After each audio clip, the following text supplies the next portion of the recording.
Hello dear student, welcome back to my channel. It's me Poonam Aswal. तो आज हम question answer करेंगे हनी ड्यू की बुक का, और चैप्टर का नाम है अ विजिट टू कैम्ब्रिज, जो कि मेरी पार्ट 2 वीडियो है। इससे पहले मेरी पार्ट 1 वीडियो अपलोड हो चुकी है।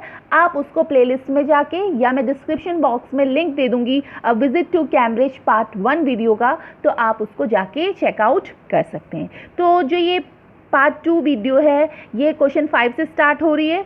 तो चलिए देखते हैं कि क्वेश्चन नंबर 5 क्या है। क्वेश्चन 5 है, what endeared the scientist to the writer so that he said he was looking at one of the most beautiful men in the world। जब राइटर ने साइंटिस्ट से ये कहा कि मैं दुनिया से सबसे खूबसूरत व्यक्ति को देख रहा हूँ, सबसे खूबसूरत कौन? साइंटिस्ट को। तो ऐसा राइटर ने क्यों कहा है, आपको ये बताना है। आंसर है, when the writer asked Stephen Hawking if he found it annoying that someone like him came and disturbed him in his work, the scientist replied in yes and he smiled. This was what endeared the scientist to the writer। जब writer ने Stephen Hawking से कहा कि जब मैं आपसे या मेरे जैसा व्यक्ति आपसे मिलने आता है तो क्या आपको बुरा लगता है? जैसे मैंने आपको मिलने आया और आपको मैंने क्या किया, डिस्टर्ब कर दिया, आप काम कर रहे थे, तो क्या आपको बुरा लगता है? ये बात किसने कही? राइटर ने कही। किसको कही? साइंटिस्ट को कही। तो जब साइंटिस्ट ने उसका जवाब क्या दिया? साइंटिस्ट ने कहा यस, हाँ, और वो बहुत थोड़ा सा मुस्कुराए। कौन? साइंटिस्ट। तो यही जो साइंटिस्ट ने यस कहा था और वो मुस्कुराए थे, इसी बात को देखकर राइटर ने क्या कहा कि आप दुनिया के सबसे क्या हो, सुंदर व्यक्ति हो। तो ये बात उनको क्या लगी थी? बहुत अच्छी लगी थी। तो इसीलिए राइटर ने क्या कहा कि आप दुनिया में सबसे सुंदर व्यक्ति हो। तो ये है क्वेश्चन नंबर 5 का आंसर। अब बढ़ते हैं हम क्वेश्चन नंबर 6 में। तो क्वेश्चन 6 है, read aloud the description of the beautiful man which is the most beautiful sentence in the description. इस चैप्टर में से हमें कुछ ऐसी लाइन बतानी है जो कि ये बताती है कि ब्यूटीफुल मैन का मतलब क्या है। आंसर है, the line is before you like a lantern whose wall are worn so thin you glimpse only light inside in the incandescence of a man. मतलब वो जो लाइन है जो कि ब्यूटीफुल मैन का मतलब बताती है, वो है जो आपके सामने जो व्यक्ति बैठा है वो एक लालटेन के समान लग रहा है, जिसकी जो दीवारें हैं वो बहुत पतली हो चुकी है और आपको सिर्फ अंदर की लाइट नज़र आ रही है, यानी अंदर का उजाला नज़र आ रहा है। इसका मतलब क्या है? इसका मतलब ये है कि स्टीफन हॉकिंग का शरीर प्रभावशाली नहीं है क्योंकि वो डिसेबल्ड है, बट जो अंदरूनी रूप में उनकी जो आत्मा है वो बहुत ही क्या है, सुंदर है और ब्यूटीफुल है। तो इसीलिए जो उन्होंने इस क्वेश्चन में कहा है द ब्यूटीफुल मैन, ये इस सेंटेंस का मतलब है कि चाहे शरीर सुंदर ना हो बट आत्मा क्या होनी चाहिए? आत्मा सुंदर होनी चाहिए। तो ये था क्वेश्चन नंबर 6 का आंसर। तो क्वेश्चन नंबर 7 है, इफ द लालटेन in the same what would its wall B.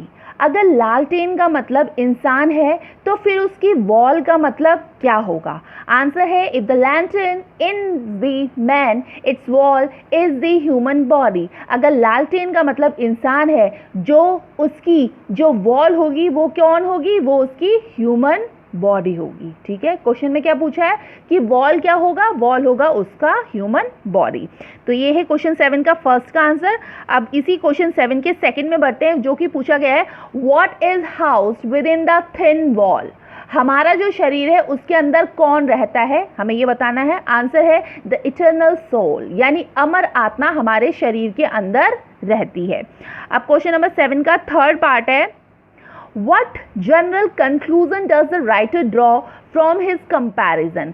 Writer ने कंपैरिजन किया, इससे वो क्या बताना चाहते थे? अगर राइटर ने कंपैरिजन किया उससे वो क्या बताना चाहते हैं, हमें ये बताना है। आंसर है, the writer draws the conclusion that each of us in eternal soul the body is not such an essential thing. Writer ये कंपैरिजन करके ये बताना चाहता था कि इंसान एक अमर आत्मा है और जो बॉडी है वो उतनी ज़रूरी नहीं है। मतलब बाहरी खूबसूरती ज़रूरी नहीं है, अंदर की खूबसूरती होना बहुत ज़्यादा ज़रूरी है। तो ये है क्वेश्चन 7 के थर्ड का आंसर। अब हम नेक्स्ट बढ़ते हैं क्वेश्चन नंबर 8 में, जिसमें पूछा गया है what is the scientist message for the disabled.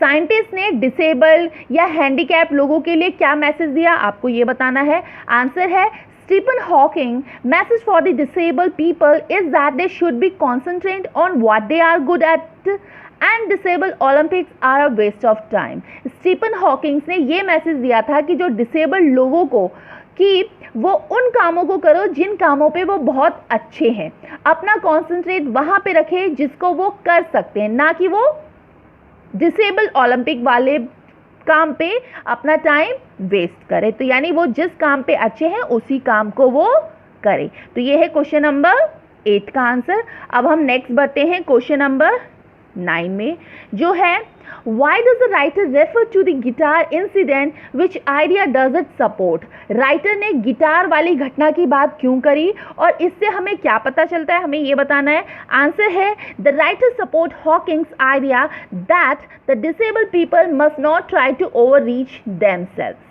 The writer once tried to play a big guitar. He felt defected, so he destroyed it one night. Writer हमें ये बताना चाह रहा था कि जैसे ही स्टीफन हॉकिंग ने कहा कि वो बिल्कुल सपोर्ट कर रहे हैं, जो डिसेबल्ड लोग होते हैं उन्हें वो बहुत ज़्यादा चीज़ों को ट्राई नहीं करना चाहिए, उन्हें जो आता है वो उसी काम को करे, जो उनको अच्छा लगता है वो उसी चीज़ को उनको करना चाहिए जिसमें वो बहुत ज़्यादा क्या हो, अच्छे हो। एक बार राइटर ने ऐसा ही करा, क्या करा, उन्होंने बहुत बड़ा गिटार लिया और उस गिटार को वो बजाने लग गए, बजाने की कोशिश कर रहे थे तो उनको वो बजा वो नहीं पाए थे, कौन, राइटर। तो फिर उनको बहुत ज़्यादा क्या हुआ, बहुत ज़्यादा दुख हुआ, किसको, राइटर को। तो इसलिए उन्होंने एक रात को उस गिटार को क्या कर दिया, डिस्ट्रॉय कर दिया। तो ये थी वो गिटार वाली घटना, वो इंसिडेंट। ओके, अब बढ़ते हैं हम नेक्स्ट क्वेश्चन, जो कि है क्वेश्चन नंबर 10, जिसमें पूछा गया है the writer expresses his great gratitude to Stephen Hawking's, what is the gratitude for. Writer ने स्टीफन हॉकिंग्स के लिए ग्रेटिट्यूड दिखाया, यानी कृतज्ञता दिखाई। तो ये जो ग्रेटिट्यूड है वे किस लिए था, आपको ये बताना है। आंसर है the writer expresses his great gratitude to Stephen Hawking's for giving him strength and confidence to be brave and to live creatively. यानी जो राइटर थे, राइटर ने एक्सप्रेस किया, क्या एक्सप्रेस किया, कृतज्ञता, यानी ग्रेटिट्यूड एक्सप्रेस किया। क्योंकि उन्होंने क्या दी, उनको ताकत दी थी, उनको कॉन्फिडेंस दिया था, बहादुरी के साथ जीने के लिए बोला था, और क्रिएटिवली मतलब खुशी खुशी जीना, ये सब उन्होंने सिखाया था। तो इसीलिए उन्होंने ये चीज़ क्या करा, उनको ग्रेटिट्यूड किया। तो ये था क्वेश्चन नंबर 10 का आंसर। अब बढ़ते हैं हम नेक्स्ट क्वेश्चन में, जो कि है question number 11। Complete the following sentences taking their appropriate parts from the both the boxes below. तो यहाँ पे ना क्वेश्चन में, यानी आपकी एनसीईआरटी की बुक में दो कॉलम्स दिए गए होंगे या दो बॉक्सेस दिए गए होंगे, एक ए बॉक्सेस होगा, एक बी बॉक्सेस होगा। तो उसमें से आपको क्या करना है, जो क्वेश्चन बोले गए हैं उस सेंटेंस को कंप्लीट करना है, यानी इनकम्प्लीट सेंटेंस को क्या करना है, कंप्लीट करना है। तो मैंने जो वो ए और बी का जो बॉक्सेस है वो मैंने नहीं लिखे हैं, तो आप अपनी एनसीईआरटी की बुक से देख सकते हैं, बट मैंने जो आंसर लिखा है मैं वो आपको बता रही हूँ। तो जो फर्स्ट पार्ट है जिसमें पूछा गया है there was his assistant on the line, तो इसमें क्या करना है, हमें जो ए बॉक्सेस और जो बी बॉक्सेस दिया गया है उसमें हमें इसको फिल करना है, जो ब्लैंक होगा, यानी लाइन के आगे जो लिखना है वो क्या है, there was his assistant on the line and I told him I had come in a wheel chair from India. जब राइटर ने स्टीफन हॉकिंग को फ़ोन किया तो उसके बारे में वो बता रहे थे, तो उनके असिस्टेंट ने क्या किया, फ़ोन उठाया और उन्होंने क्या बताया, उन्होंने ये बताया कि मैं इंडिया से बोल रहा हूँ और मैं इंडिया से ब्रिटेन आया हूँ। कहाँ से आया हूँ, इंडिया से आया हूँ, और कैसे आया हूँ, व्हील चेयर से आया हूँ। तो ये है उसका आंसर। अब बढ़ते हैं हम नेक्स्ट में, जो कि है क्वेश्चन नंबर 2, जिसमें बोला गया है you get fed up with people asking you to be a brave। Answer है you get fed up with people asking you to be brave as if you have courage account on which you are too lazy to draw a check। कई बार आप इस बात से परेशान हो जाते हैं कि लोग आपसे कहते हैं कि बहादुर बनो, बहादुर बनो, तो ऐसा लगता है कि जैसे आपने कोई बहादुरी का अकाउंट खोल रखा हो, तो आप उस बहादुरी का क्या करोगे, चेक निकालते हो। तो ये है क्वेश्चन सेकंड का आंसर। अब हम नेक्स्ट बढ़ते हैं, जो कि है क्वेश्चन 3, जिसमें है देयर ही वॉज डैश, यानी इसके आगे क्या आएगा, there he was tapping at a little switch in his hand trying to find the words on his computer. Writer Stephen Hawking's के बारे में बता रहे हैं कि जो स्टीफन हॉकिंग्स है वो अपने हाथों से, अपने हैंड से टाइपिंग करते हैं और वो कंप्यूटर पे सही वर्ड को क्या करते हैं, ढूंढते हैं। ठीक है, ये है थर्ड का आंसर। अब नेक्स्ट है क्वेश्चन नंबर 11 का फोर्थ पार्ट, जिसमें पूछा गया है you look at his eyes which can speak dash, यानी इसके आगे क्या लाइन होगी। तो आंसर है you look at his eyes which can speak and they are saying something huge and urgent, it is a hard to tell word.